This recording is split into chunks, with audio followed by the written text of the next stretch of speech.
they come out clean. All right, everybody, welcome back to Birds and Buckets, man. We got my co-host Malik. Malik, first of all, how you doing this week, man? Doing good, brother. Doing good. What's going on with you?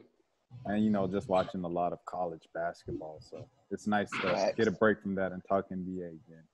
But would you like to do the honors this week, Mr. Malik? Oh, man. Let's do it, man. Let's do it.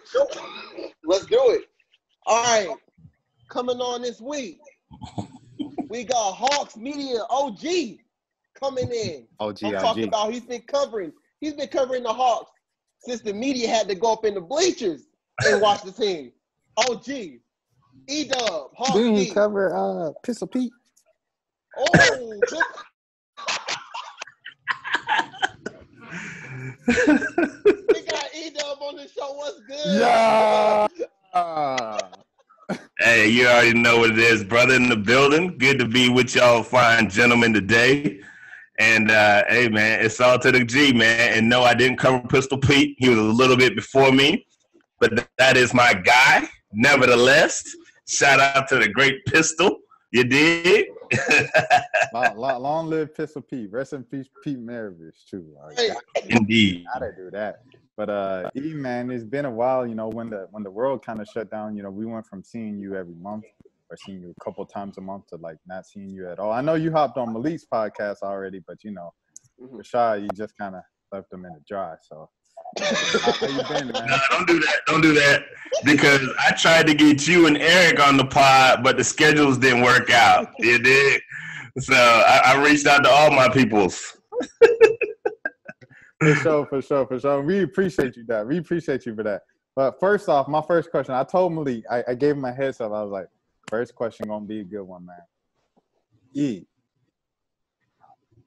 do you think Lou Williams is still gonna play basketball? I think he's gonna play. I think that he said something on his Instagram the other day, but he did think about retiring, like, because he said before, like, yeah, I don't want to be traded, you know what I'm saying? So I think if it was anywhere else but Atlanta, he probably would have just chucked them deuces, or maybe Brooklyn. But, you know, I think he'll play. I think it's important for fans to know, though, that you're not getting the old Lou that we got from last time. You're getting a little bit older Lou that's long in the tooth. But I still think he can get you some buckets, though. For sure. And thinking about Brooklyn, I know one thing that I always think about is, you know, I was watching C.J. McCollum on All the Smoke today. And watching him, it reminded me of a couple years ago, Kevin Durant came on his pod and was like, y'all need a guy or another guy or two. And it's so much funnier now seeing him build the infinity stones of the Brooklyn Nets now. So, what was your reaction when you saw that? And do you think that affects the Hawks at all? Because, you know, we talked about earlier how well the Hawks match up with the Nets. You know, so in a hypothetical playoff series, do you think Marcus Aldridge or Blake Griffin affects anything at all? I'm gonna tell it to you like this, man. It don't affect the Hawks at all because they wasn't gonna beat Brooklyn with or without LaMarcus. You dig? Like, so let's get one thing straight for me, because there's been a lot of confusion about what I do and what I represent. The HawksBeat is not a fan account. For those who may be confused, it's not a fan account. I call things, and you guys know me. When y'all see me at the games, what am I doing? I'm getting these jokes off. I'm having fun. I'm talking basketball. I've criticized everybody from Dennis Schroeder to Trae Young to, Coach Bud. I've done it all, you know. So, the Hawks were never going to compete with Brooklyn. That's just what it is. But I would have liked to see Aldridge go to Miami to be a little bit, you know, for being forthcoming. But they got that Infinity Stone, man, and that's just kind of what it is, man. So, do you think with the move, well, he only made one move, but I know we've talked to a few fans, and you see them on Twitter too. They say the Hawks are the fourth best team in the East. Are they serious? Are they the fourth best team in the East? Who's the fourth best team?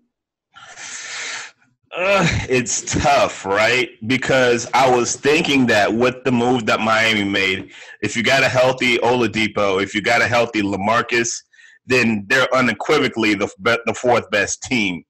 They didn't get LaMarcus. I'm not sure what Oladipo has. Are you better than Charlotte? Possibly without LaMelo, but Charlotte's beat you twice. New York's beat you. New York's ahead of you. I think you can make a place for fourth, but I can't unequivocally say that they're the fourth best team. I think four to six, they can be on that depending on the week. Like, everybody's bunched up, so you can see a team. You can go from 4 to damn near 12 almost, and if you have a bad week. You got a good week and get up to that 4th seed, you know. They're all in that same tier. That's how I look at it. I broke the East down into tiers. The first tier, Philly, Brooklyn, and Milwaukee. Then you got that bunch from like 4 to 12, and then you got the best at the end, like who was Orlando and whoever. Like that's it. That's just it's crazy to think about when you think about like you said, that 4 to 10 range of it's all separated by 2 games. But I guess a question that I have, you kind of omitted Boston there. Are you writing up Boston all the way? No, I kind of got Boston in that tier, in that second tier with the Hawks. They have so much potential. I really like what they did at the deadline because they got who did they get into with? Did they make any moves? Trying to think. For T. Yes. I really like the Fournier pick for Boston. I think that really gives that second unit a lot of pop with Fournier and Marcus Smart and all them cats. Fournier's a guy that always kills the Hawks. Like, there's certain guys around the league, like Fournier, Tim Hardaway Jr. Like, they're average guys, but when they play the Hawks, hey, don't do Fournier like that. Don't do Fournier. Hey, on this podcast, we respect Vooch and we respect Fournier. Them jokers, some decent jokers. They don't just kill the Hawks. I think it's because we don't hear about them until they play the Hawks, and then we like, these dudes pretty good, man. But Orlando, they used to have them, them 2-3 dudes. Yeah. But I mean, I'm just saying, like, he always goes Super Saiyan when you play the Hawks. It's same with like Tim Hardaway Jr. Certain guys, they just eat on the Hawks. But I really like what they did. And can you say the Hawks are better than Boston? I think they're kind of right there with them. They're kind of right there with them. So it kind of is what it is right now. So JC is still on the team. I mean, pretty expected, but just what are your thoughts on the whole situation? Do you think that he'll be a Hawk next year? Do you think they should have traded him? What are your thoughts around the JC situation? They definitely should have traded him because you're not going to get equal value. If you trade him and the whole idea is, you want to get something because you don't want him, walking for free. But because he only makes $4 million, they would have had to package somebody to get something of value. So you're probably packaging maybe a Tony Snell. You don't want to give Tony Snell up. And then what do you want? You're going to get a whole bunch of picks. That's not the Hawks aren't looking for picks right now. So it was good for Travis to kind of hold cards. And I think that now you got three decisions to make with John. You let him walk, you match it, or you don't match it. So it's like that's kind of just what it is. I think that he's played himself above that 90 mil. Did he play himself into like the max? I'm not sure. I don't know how deep Travis wants to dig. I don't know how deep Wrestler wants to dig. So, and another option is you could pay him and then trade him like next year. So, like, that's another option. So, do I think he'll be on the team next year? Yeah. For how long? I can't say. I don't think. Salute to John. He said no. I think 90 mil is a great play, but you can't blame John or his agent when you see Rudy Gobert get Rudy Gobert money, and who was the other average big that got money? Who was the other average? Like, he got money recently. Is pretty average center. I forgot. Pretty average big, I would say. All of them cats is breaking the bank though, man. So I mean, my thing is average. You can. The thing is this: if you pay John, you're gonna have to let somebody go, because everybody's not gonna stay, right? Like, you can't pay John. Trey's coming up summer after next. You know he's gonna get his bag. Gallo's making close to 20. Bogey's making close to 20. Clint's making like 15. So it's like, do you let somebody go now and you pay? Hold on. But we got to give a round of applause. We got to get a round of applause. Give a round of applause, everybody. Here we go. Because Rondo is off the books. Praise the Lord. Rondo is off the books. Someone in the comments right now, praise the Lord. Rondo is off the books. That's cold, man. That's cold. But my thing is, like, GMs look at teams 3 years down the road. Travis is looking at, what is my team going to look like in 2 seasons? You know, from a money standpoint. Like, so I think that one of those guys are going to go. Like, are you going to pick up the investment on Hunter? Are you going to pick up the investment on Cam? It's a lot of working pieces there. So if you pay John, it's going to be cool. But like, you going to have to let somebody go. True.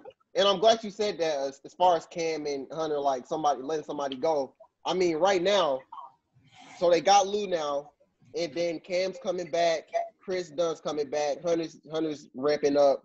What is your ideal rotation for this team? Because it seems like from player 1 to player 15, everybody deserves minutes. But everybody's not going to get minutes now. And just wait till the playoffs when it's an eight-man rotation.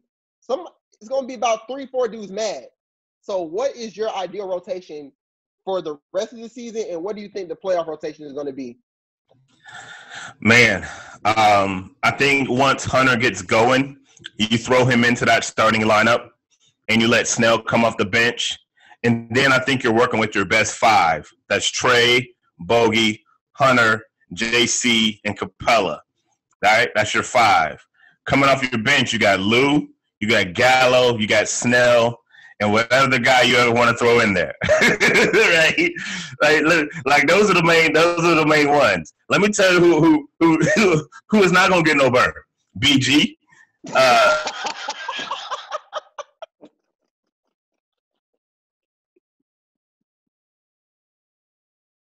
Your mic went out. Mike went out.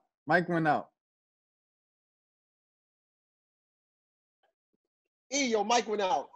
Your mic. I'm sorry.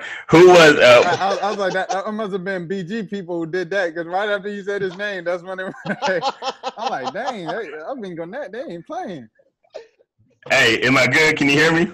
Yeah, you good. You good now? Okay, so BG, Solomon Hill, Nathan Knight, the Mays kid. Them guys aren't going to be in the rotation. Like, that ain't no disrespect. They're not going to be in the rotation. That's just kind of how I see it. So you say if you have a 8-man rotation, it's Lou, Bogey. I mean, not Bogey, Gallo, and then who's the third? You got Lou. Snell. Yeah, Snell. Okay. Yeah. So no Herder. So no, where's no Hunter Reddish. fit? Yeah. No, yeah. I mean, I forgot all about Hunter because he's been hurt so long. You got to throw Reddish in there if he's ready to go. But like, you know, Reddish is kind of a tricky situation because he is I would say he might be one of the most beloved Hawks outside of Trae Young. And like, I don't quite understand it. Like, I said something about Cam Reddish one time, and them folks was having a party in my mentions like I was talking about Jesus. I was like, look, man, like, it is what it is. Like, look at the numbers. I said something about him being DeAndre Bembry 2.0, and folks like folks got there like that. And folks don't know me. Like, that's how I joke. Like, I joke. You know what I'm saying? Like, folks get mad. And it's like, yo, man, like, I mean, I don't care if you get mad. I'm still going to go to, you know, I'm still going to live my life. But, like, you know, it is what it is. But yeah, Cam's going to be in our rotation if he's getting ready to go. Who is one player, not one player, who is one person on Hawks Twitter that you got beef with? Because I've seen you have a couple back and forth, you know, and you – well, one time you had a back and forth, and then you were like, anyways, moving on, you know, y'all have a blessed day in Jesus' name. So I don't have beef with any of the players. You know, I ask questions at times that, you know, sometimes it's just like, yo, man, if you want to answer, you got to answer. Hawks Twitter. Oh, Hawks, no, I'm not going to name no names. But, you know, some people, I'll say this, man. Some people feel they got the right to come and disrespect. And, like, you're not finna disrespect me if I haven't disrespected you, right? And so I get to a point where I just block some folks. You know, you just block them and just kind of move on. Put 3 names on the block list right now. Just 3. Just about 3 names. Nah, man, I ain't gonna shout them out. I'm not even gonna give them that shine, man, because it's like, look, man, and it's like, it's funny because when you have people who don't even follow you come to your mentions and be disrespectful, How you like, gonna look, man, outside the club?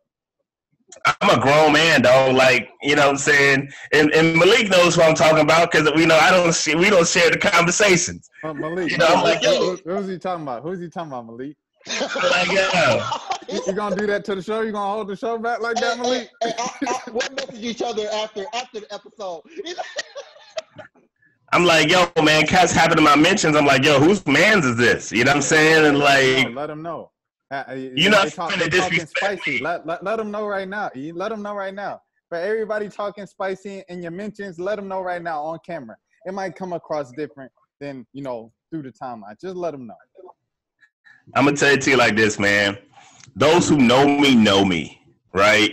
And at first, I don't really take it as disrespect because you just don't know me. Like, I'm a jokester.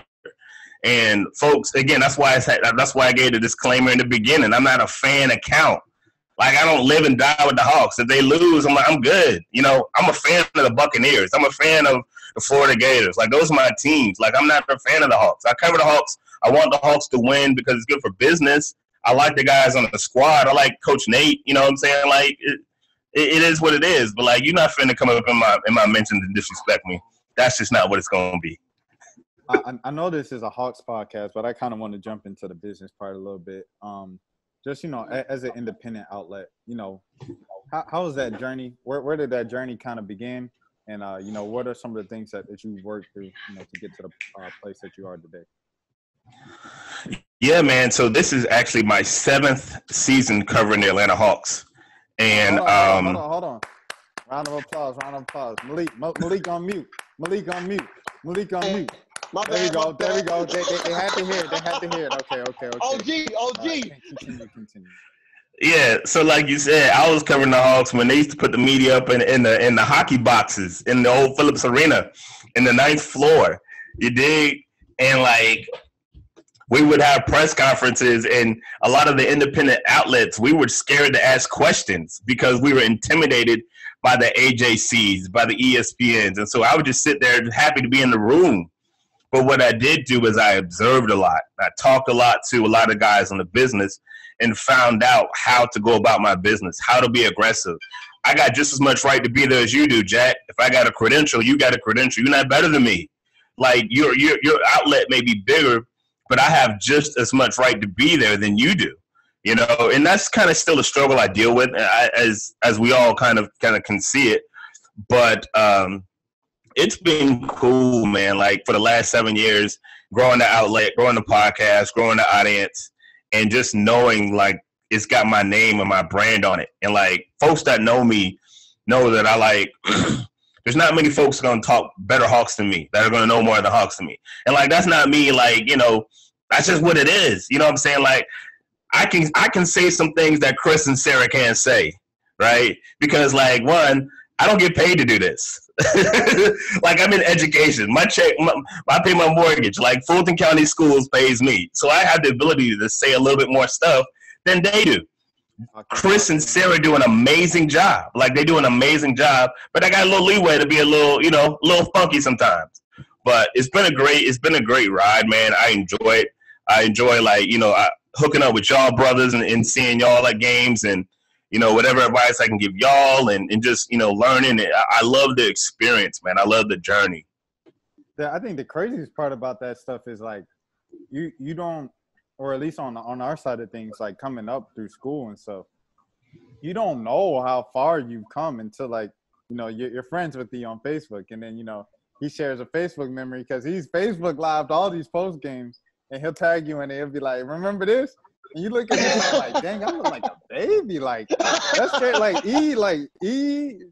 Jamila, like, all y'all saw us, you know, Terrell, like, y'all saw us grow up. Donnell, like, y'all saw us grow up in the industry and stuff like that. And, you know, it's just, you know, we appreciate it because, you know, on our side of things, you know, like you said, like, when you first get in there, you see all the big cats, you know, you might approach a big cat like, yo, I'm trying to get game, blah, blah, blah. You know, some people might spit you off like, hey, you know, I'm working on pregame right now. I'm working on postgame right now. But you guys, the independent outlets, have always been welcoming. You guys welcome us like as one of your own. Yeah, man, and that's what it is, man, because many of you guys know after the game, y'all know where I'll be on the court doing post game. You know what I'm saying? I see you know, trudging your tripod out there, Malik and Nia out there doing their thing, being frustrated, you know, because it's taking 10 and 12 takes to do a little post game wrap up against an Orlando Magic game that happened at, like, you know, middle of the week, and it's like 12 o'clock. You're trying to get this done so you can go home and, you know, do the edits. And so, like, I appreciated that. Like, I appreciated y'all doing the work, because I know, like, a lot of folks wasn't eating off of that. Like, you was doing it because you liked the craft. You respected the craft.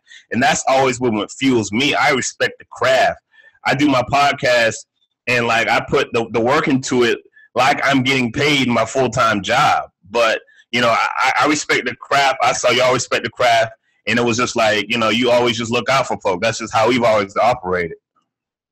Yeah, it's crazy. Because I know y'all known each other for a while, but I started covering the Hawks late 2019. But I met you around that time. But I've known of you. Like, always saw you on Twitter. I always saw Jamila on Twitter. I didn't see her.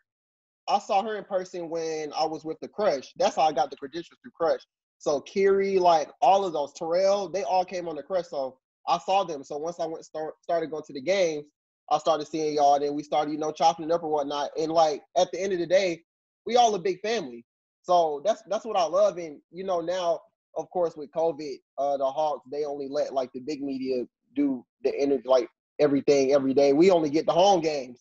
So what I try to do, I try to retweet all of y'all stuff. Like Chris and Sarah, they gonna get stuff off the strength because they AJC, you know, and athletic. But I always retweet y'all stuff because I just know, like, we all a family. Like, everybody need to get their stuff out there at the end of the day. Yeah, man, it's been a crazy journey, especially like now. Like, the access it's not what it used to be.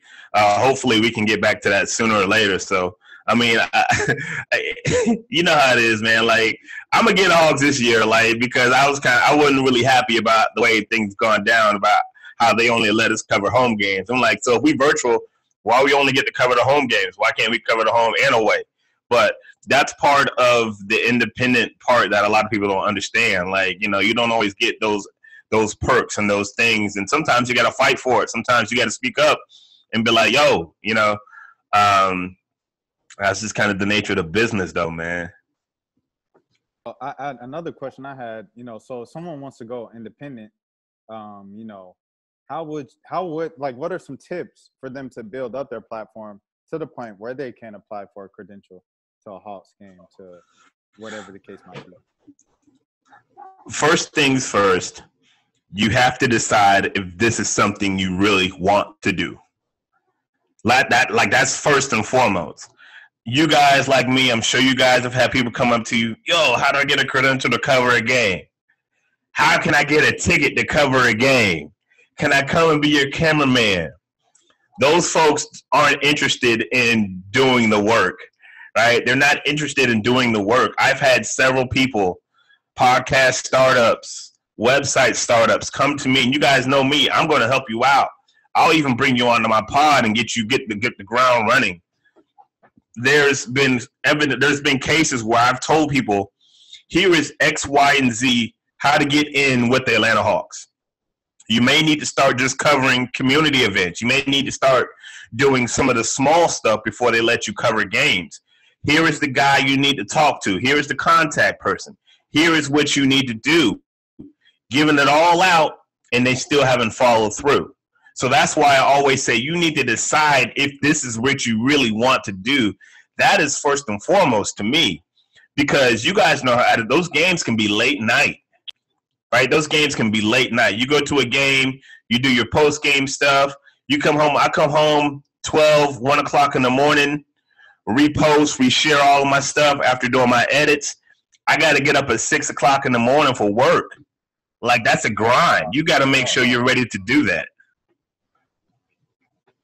Big facts, and and then it's not what it seems. Excuse me. I know on one end, if you see it from the outside looking in, like you're like, oh, okay, like so they might think, oh, I come in, go into the locker room, chop it up with Trey for 20 minutes, we go over childhood memories. I go out, watch the game for free, get fed in the media room, go home. You know what I'm saying? And it's kind of like that. There's a lot of business like that, compared to regular work, but it's definitely a lot of ugliness that goes into it. But Malik, you got anything else before we keep it pushing to the next segment? No, I'm good. Let's go. E, favorite memory covering the Hawks? On the court, you talking about like favorite Hawks memory? Both on the court, and then if you had like a personal story of just like being a okay. I'll start off the court. You guys know how it is, especially the big games. You see some of everybody down there, right? And you're working, so you don't really get involved in it. But just seeing and meeting some people that I grew up, I remember one time Rakim and Dougie Fresh and all them cats came to the game, and like I never fanboy. Like it's like, oh, it's cool, So like that was a kind of cool night. Shaq almost ran me over with the door one time. Like if you guys know how it is, like where Harry the Hawk comes out in the hallway in the entrance. I was walking out and Shaq opens the door and almost knocks me over, and I'm like, oh crap! Like what up, Shaq? He was like, sorry, man, my bad. Like, that's Shaq. You know what I mean? If I do have to say one at the top, it had to be meeting Tamia, meeting Doris Burke. That was pretty dope. As far as on the court, probably the Al Horford putback. You guys know what I'm talking about. In the playoffs, the Al Horford putback, that was probably the loudest I ever heard Phillips Arena, and I thought the roof was going to blow off. It was a great time. The Al Horford putback, the 19-game win streak, the Mike Scott dunk. Those are just some that I got like off the top, man. But it's been a truly journey, man. I've been really blessed.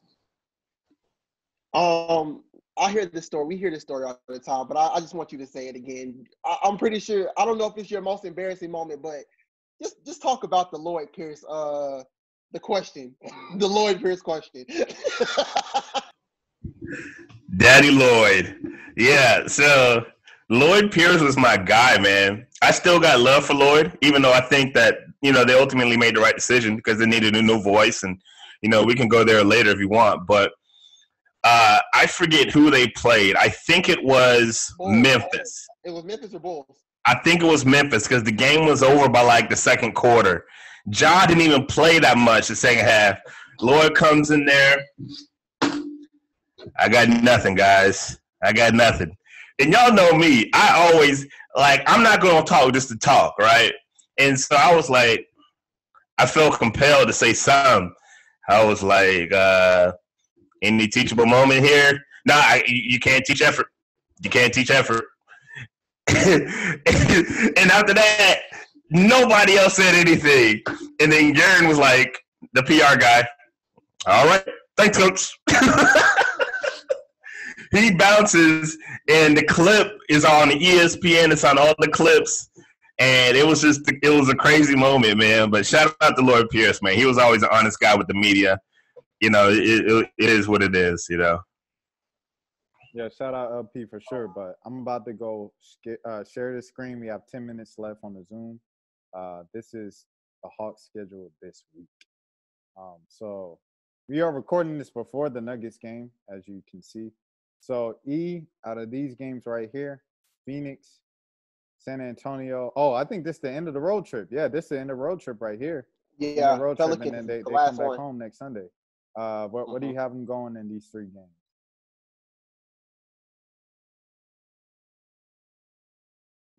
Unmute yourself, E.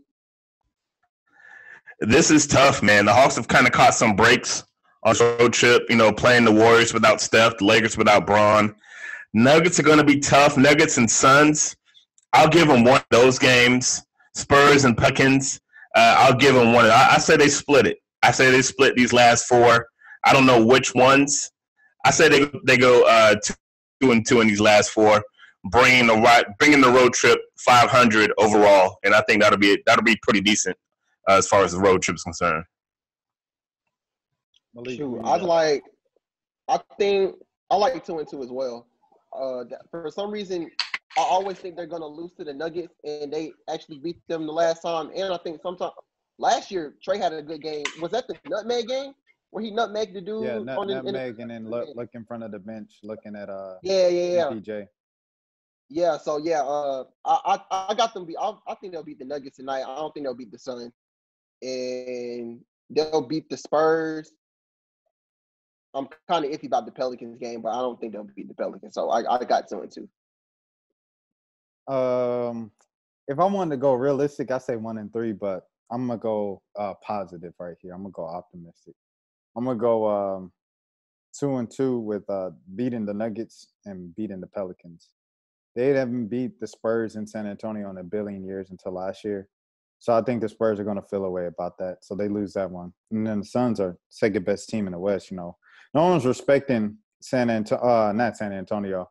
Who is it? Utah and Phoenix. No one's respecting those guys out there in the West. So that's a really good team. We'll see for sure this week, though. Yeah, and they're going out, I mean, no disrespect. They're going to have to do something in the playoffs if they want that respect. You know, it's the same with Milwaukee.